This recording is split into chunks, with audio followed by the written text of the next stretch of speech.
Di video kali ini, gue bakal ngasih tahu 7 trik psikologi yang bisa digunakan untuk membaca pikiran dan karakter orang lain. Trik-trik ini bisa digunakan untuk berbagai keperluan, misalnya meningkatkan komunikasi dan hubungan interpersonal, mengembangkan kemampuan negosiasi, dan meningkatkan kemampuan membaca situasi.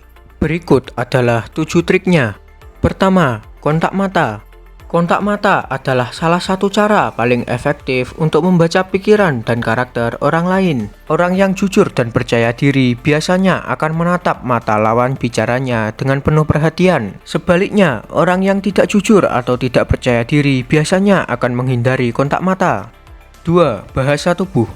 Bahasa tubuh juga bisa memberikan banyak informasi tentang pikiran dan karakter seseorang. Misalnya, orang yang merasa gelisah atau tidak nyaman biasanya akan gelisah, berkeringat, atau memainkan rambutnya. Sebaliknya, orang yang merasa nyaman dan percaya diri biasanya akan duduk tegak, tersenyum, dan membuat kontak mata. 3. Nada suara.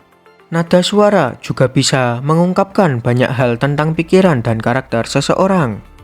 Misalnya, orang yang berbicara dengan nada suara yang tinggi dan cepat biasanya sedang merasa cemas atau marah. Sebaliknya, orang yang berbicara dengan nada suara yang rendah dan lambat biasanya sedang merasa tenang dan santai.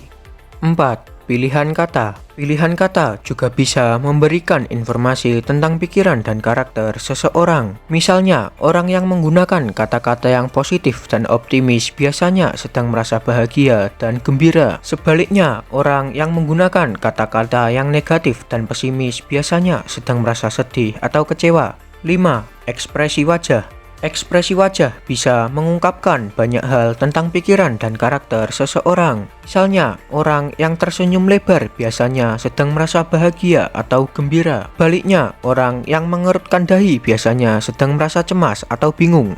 6.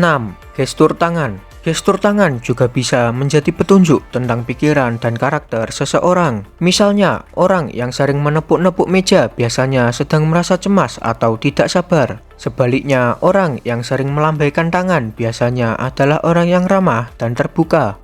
7. Waktu dan tempat. Waktu dan tempat juga bisa menjadi petunjuk tentang pikiran dan karakter seseorang. Misalnya, orang yang lebih suka menghabiskan waktu sendirian biasanya adalah orang introvert.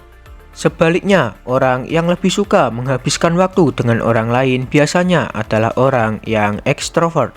Itulah 7 trik psikologi yang bisa digunakan untuk membaca pikiran dan karakter orang lain. Trik-trik ini bisa digunakan untuk berbagai keperluan, untuk meningkatkan komunikasi dan hubungan interpersonal, mengembangkan kemampuan negosiasi, atau meningkatkan kemampuan membaca situasi.